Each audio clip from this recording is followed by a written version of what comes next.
Welcome, welcome, everybody. Welcome to another Community Fit, and in particular, a midweek desk stretch class. I'm your host, James. Welcome.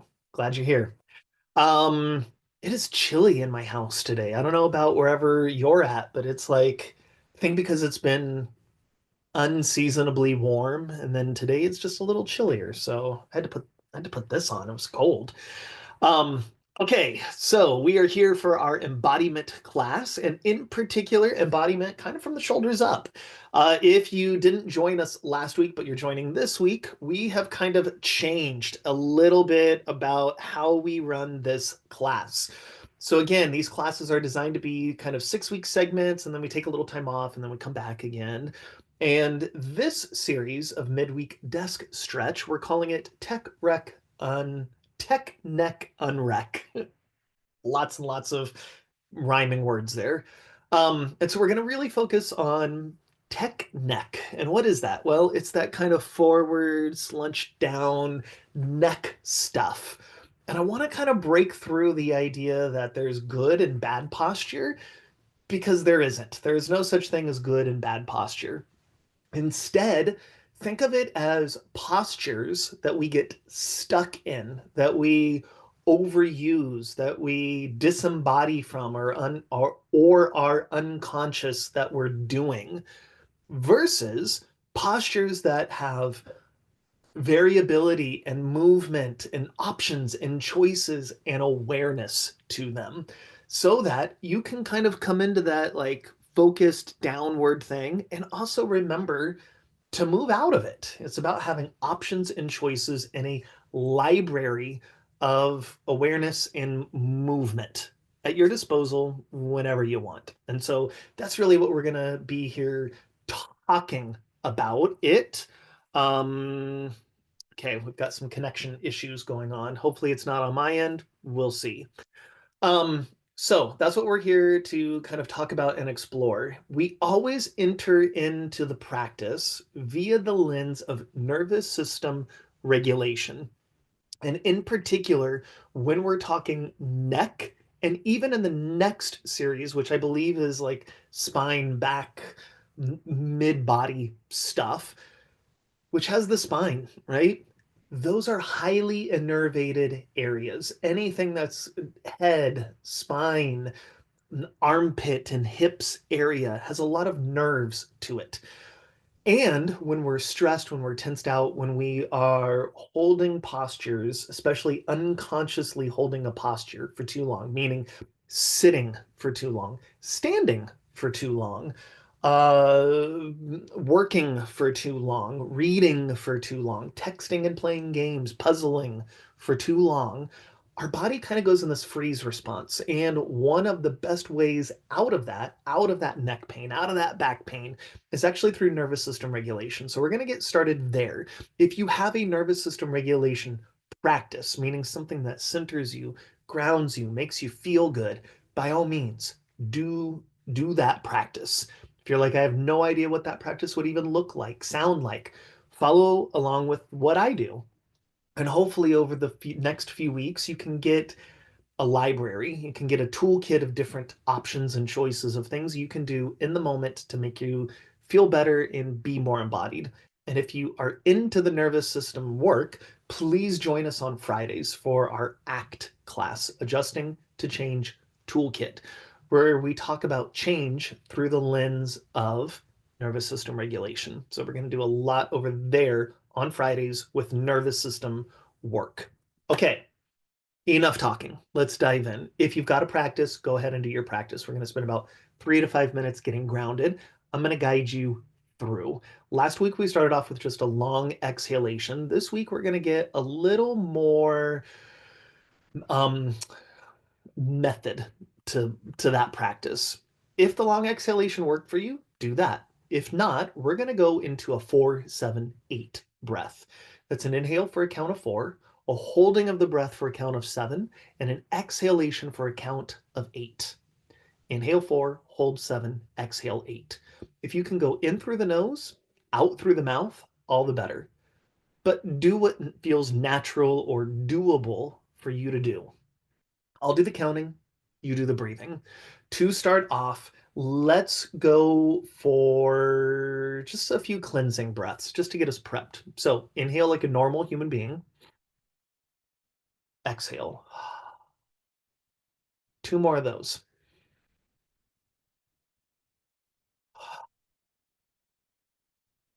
One more.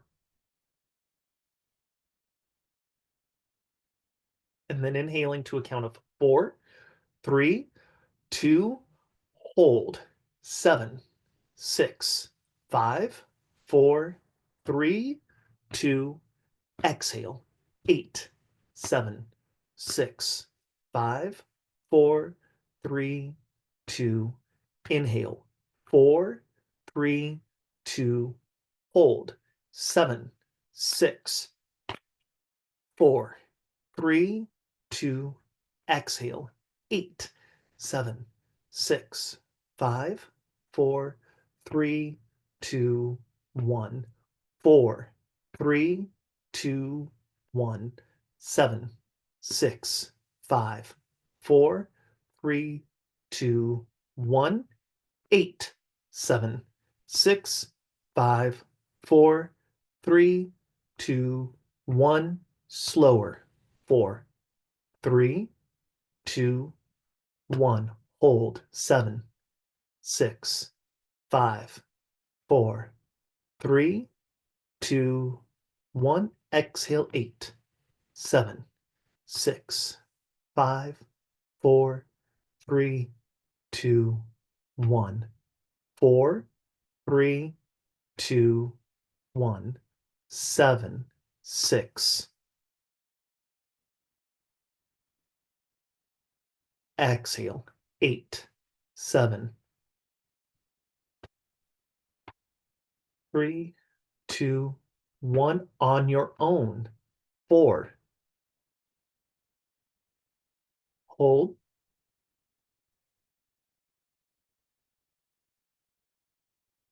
And exhale.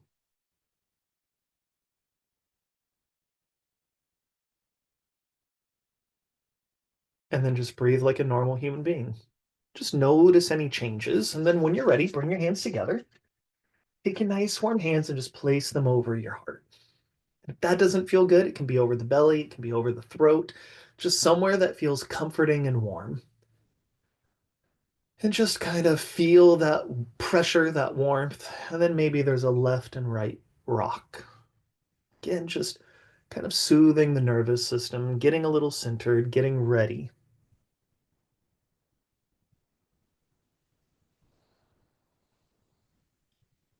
Now, keep doing that. As we talked about last week, specifically when we are talking about neck stuff, we can't ignore the eyes and some of the facial nerves and their influence over your experience of how your neck feels. Does it feel good? Does it not feel good?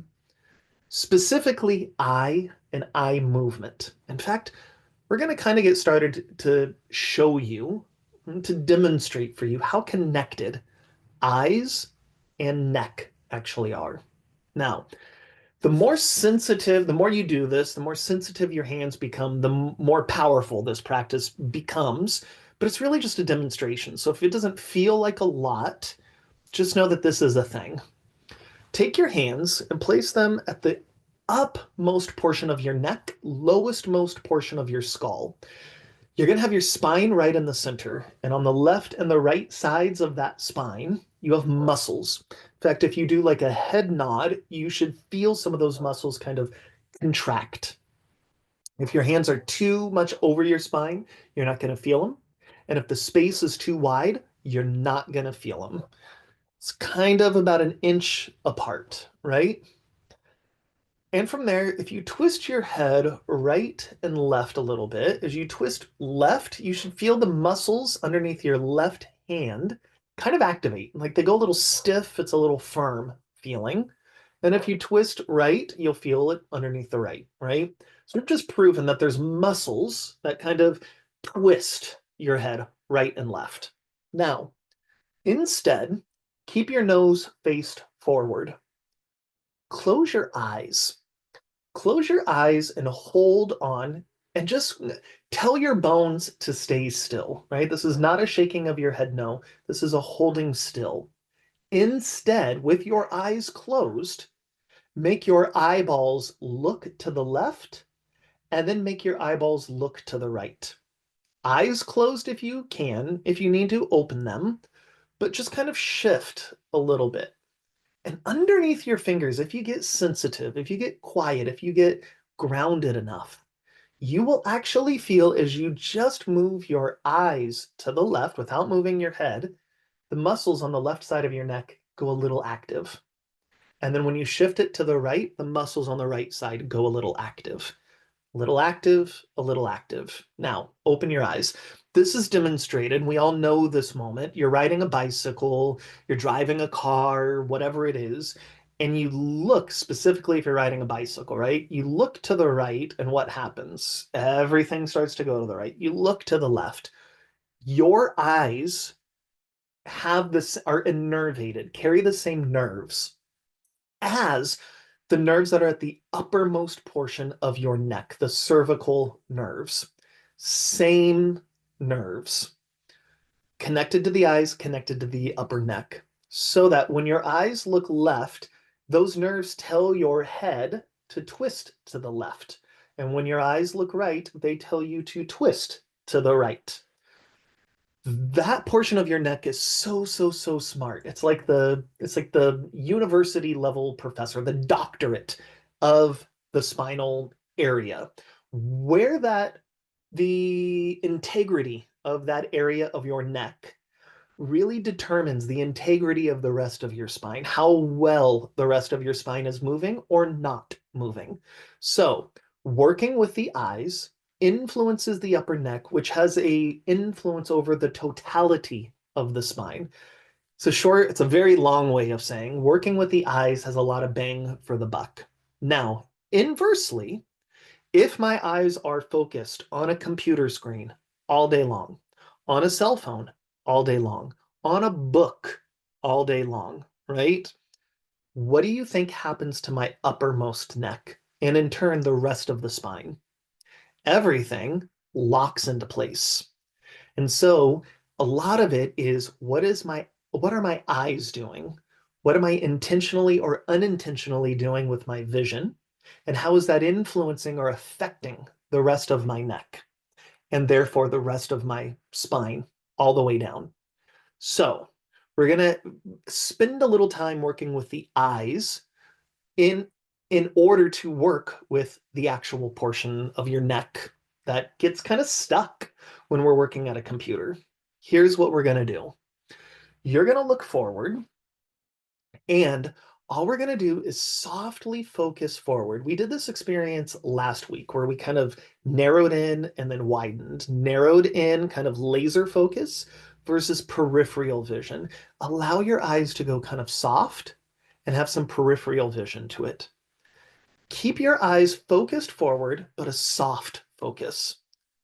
And then just twist your nose to the left and twist your nose to the right, right?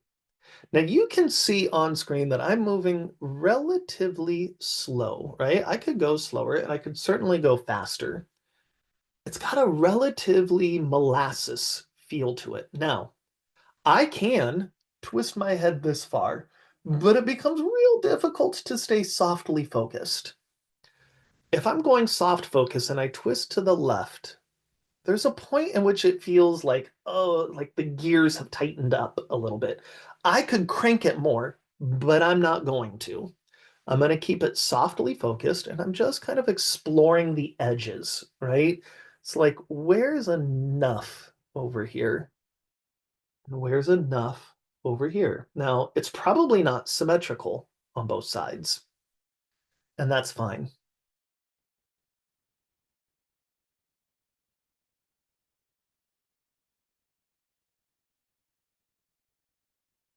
Now go to where one of the edges is and hold. Take in a long inhale, pause, exaggerate your exhale, and see if you can go a little further. Hold another round of breath.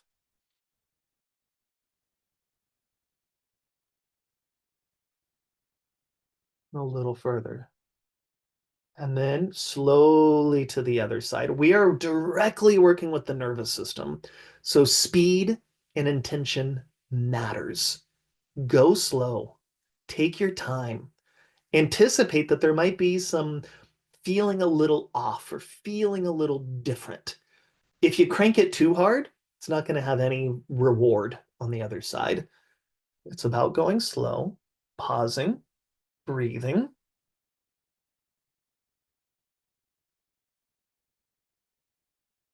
little more,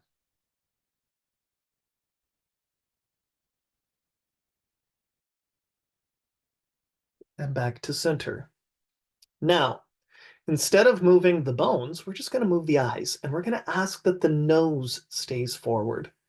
And my eyes are going to panoramically sweep to the left and panoramically sweep to the right. Here's where your eyes are going to want to go, right? They're going to want to either blink switch, blink, open, blink, blink, blink, like you're looking over there, blink to look there, blink, or kind of staccatoed, meaning it's going to look here and then there and then there and then there and then there. Instead, it's almost like sweeping panoramic cinematography is what we're looking for, like a big wide angle sweeping shot. So you're going to have to go a little slow, and you maybe don't get to crank it as far left and right as you want. It's like, where can I go over here? And then like slowly sweeping, remembering to breathe, releasing any jaw tension that wants to creep up.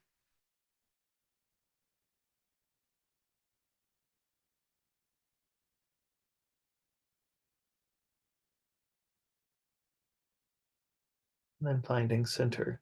Now, if one of those was hard, right? Either the neck movement or the eye movement, keep practicing that. Next level is my nose goes right and my eyes go left. They meet in the middle and then other side. This is one of those that on the surface, it's like, that's easy. Anyone can do that. But you're going to default. You're going to either crank it or as you twist your head, you're going to cock it to the side, meaning as you twist, you're going to end up doing this. And or your eyes are going to do a blink switch or staccatoed. It's about meshing the two practices together, a slow twisting of the head and a slow panoramic look to the opposite direction. Take your time, maybe one or two in each direction. I'm going to be quiet while you practice.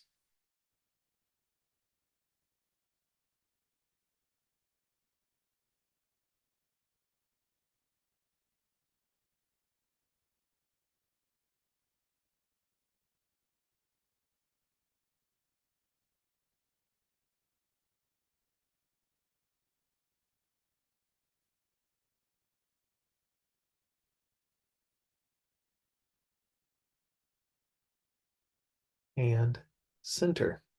From there, we're just going to allow the eyes to close and we're going to do a gentle yes nod. So if I'm bringing my chin to my chest and then the chin towards the ceiling, you can make it as big or as small as you'd like.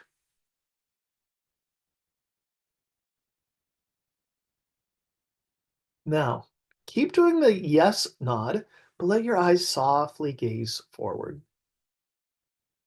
And they are softly focused on whatever it is you're looking at right now. Word of advice, don't look at me while you're doing this. Pick something directly in front of you that's static because your body is going to mimic or mirror whatever it is I'm doing. Instead, just kind of listen and do your own practice.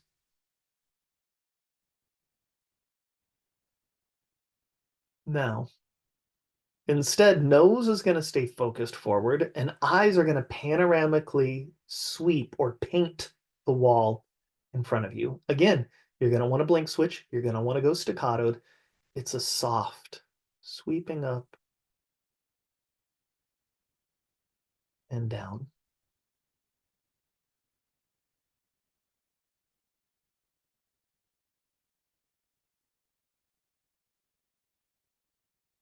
And one of those is difficult. Keep practicing that. If you're ready for a next step, you combine those practices together in the same way we did the other. My eyes are going to look up, my nose looks down. My nose looks up, my eyes look down. Super simple sounding, not at all easy to accomplish.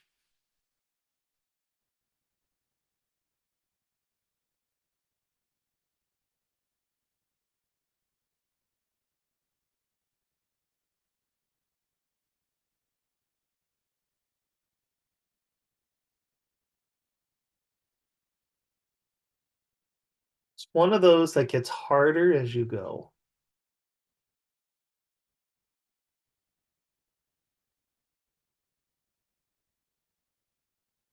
One more.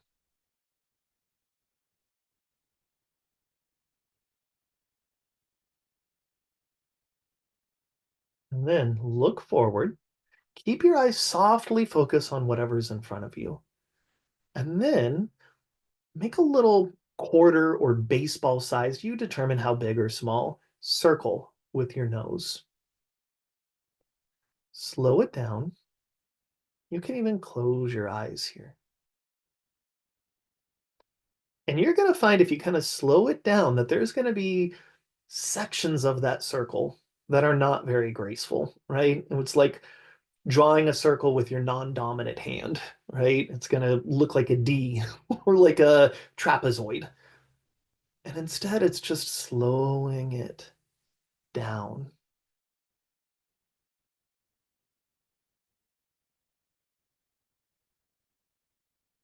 and then reverse.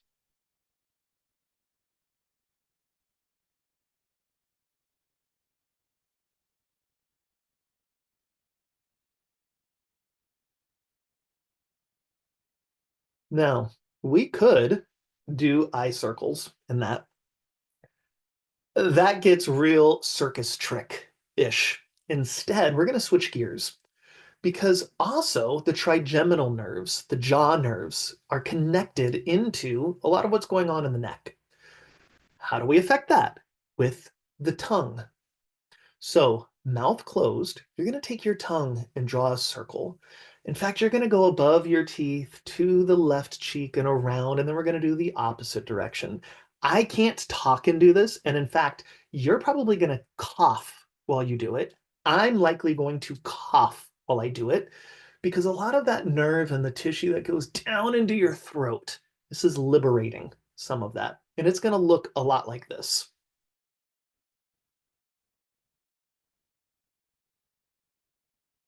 So, mouth closed, just drawing a circle. Slow down.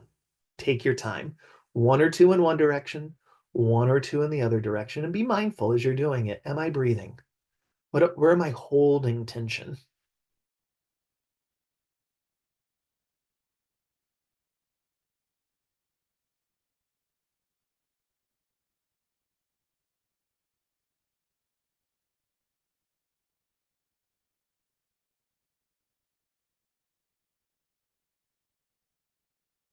And then release. There it is. From there, little guppy breath. It's like you're just going to gently open and gently close your mouth. Now, keep doing that. It's called guppy breath. You can add a breath in there. You can inhale or exhale as you open and close. But really, what you're trying to notice is as I open and close, just like we could crank our neck a lot, right? Instead, it's where do I meet resistance? Can your nervous system, can you become more in tuned with your own body to notice that I could do that, but somewhere, maybe right here, the quality feels different. It's like it's a little creaky, it's a little more tense, it's a little like the brakes have been put on a bit. They're not slammed on, we're slowing down. And can you notice where that is? Pause there, breathe a little bit, close, and next time try to go like a millimeter more. It's not about stretching or pushing our way through. It's about acknowledging where that resistance is, meeting the resistance, spending some time there, convincing your nervous system, your jaw, and ultimately your neck, we're okay here, and then repeating. I'm going to do 5 of them. I suggest you try 3 to 5.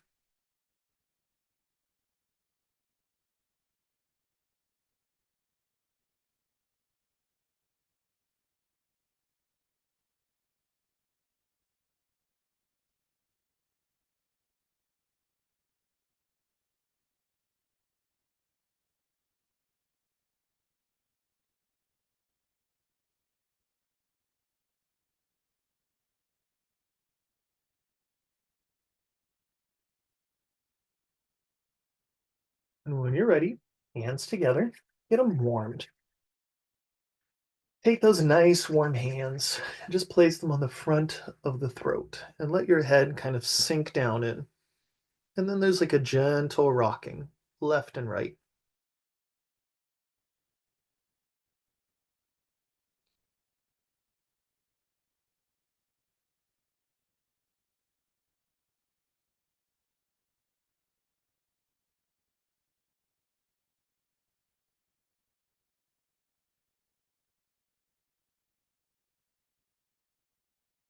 And then maybe fingertips in the back and the head kind of leans back a bit. And there's a gentle rocking.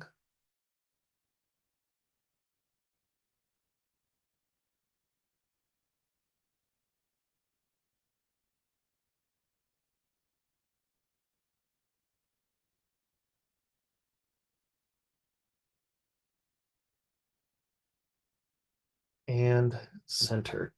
Just some real gentle, soft shoulder rolls here. Nothing big, nothing too fast. And then reverse those.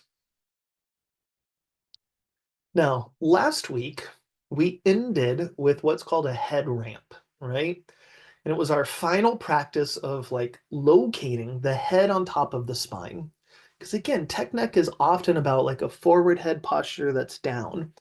So we suggested last week that if you don't go just back, right, which kind of is double chin, and not chin up, but almost imagining that your head is like a boat and you want to go up a boat ramp from the water onto land, or your head is at the bottom of a staircase or an escalator and it wants to slide up and back to the next top floor. So it's not back, it's not up, it's sort of back and up. And when you do that, you're likely going to feel some awareness in between your shoulder blades. If you missed last week or you haven't been practicing, that's probably where you should be. It's back and up. Feeling some stretch contraction in between the two shoulder blades or an awareness. If you have been practicing that, you're going to locate your head on top of your spine. That's that up and back. And then we're going to take one or both hands to the front of the head, and we're going to push the hands into the head and the head into the hand, right? So it's kind of pressure. And I should be aware of some front throat muscle and then release. On a scale of 1 to 10, I'm pushing at a good like 5 to 7. Like there's a fair bit of effort, but I'm not trying to push through a wall, right? And then release. Now, you might want to do that a few times. For the sake of class, I'm now going to take my hands behind my head. The elbows aren't open wide and they're not crowded together. They're comfortable. And I'm going to push my head back into my hands, but it's not just a back, right? It's a back and up and release. Again, a back and an up. One more, a back and an up. And release. From there, and I want to be really clear about this, there is a distinction here. We're going to do side to side. I'm not going to take my right hand and push my right side of my head into it. That kind of translates like that, right? Like my chin goes out. Instead, I have to be able to get my left hand up and like try to take my right ear over to my right shoulder. If you can't get there, you might want to put a ball in between the wall and your head or a pillow, or just skip this one for now. And release. One more. And release. Other side. There is a difference between using same side and opposite side, hand to head. Release. One more. End with some gentle movement. You might even want to do some orientation or just a hold. Now, undoubtedly, you learned a few new things. Pick the one that was most profound for you, where you're like, oh, I didn't know I needed to do that, or I didn't anticipate that would be that hard. Practice that for the rest of the week. And join us next Wednesday for another session. I'll stick around for whatever questions you might have. And please join us for Friday's Adjusting to Change Toolkit class. And have a great rest of your week. Bye, everyone. Thank you so much, James. I learn something new from you all the time, and I think I should have known this because intuitively I knew this, but when you said that the eyes are connected, the nerves in the eyes are connected to the nerves in the Yeah. back of the cranium, the back of the neck. Anytime I'm prone to migraines, and I think Raymond is too, but anytime I feel a migraine coming on, and I get the Mhm. ones where I see the lights in my eyes, Yeah. if I push on the back of my skull in this Yep. certain spot, if I just press and hold it like an Yep. acupressure, Yep. I can release that those lights or whatever that I see will start getting smaller and they eventually go away. So Yeah. it's really interesting to think. I was like, wow, that's because the nerves are related because the migraines like that are a kind of a nerve disorder. Hmm. So yeah, thank you for educating me once again. Of course, of course. And I just put it in the chat. My personal fingers were not intertwined, but you certainly can intertwine. It's just about, it can be that, it can be that. It's just meeting the resistance. We're just trying to wake up some of the throat muscles in the front and the back and on the sides, just so that those muscles kind of become active. We don't exercise our neck nearly enough. Like we prioritize all sorts of muscles. Like if we're exercising, people will prioritize leg muscles, butt cheek muscles, abs, pecs, whatever it is, biceps, but no one ever talks about prioritizing neck muscles in a workout outside of like boxers and wrestlers. Like that's pretty common to exercise those. And yet, as we explored today, a lot of that is dependent on like there's an intersection between eyesight and neck integrity and all of that, not to mention this area's influence on the rest of the body. So it's just like enough, it's like isometric exercise for the neck. It's like just a little hold, release, just a little hold, release, so that those muscles kind of become friends again with the bones of the neck. Okay, everybody, I'm out of here. Have a wonderful rest Awesome. of your day. Thank you, Thank everybody. you, James. Thank Got you, it. everyone. Bye.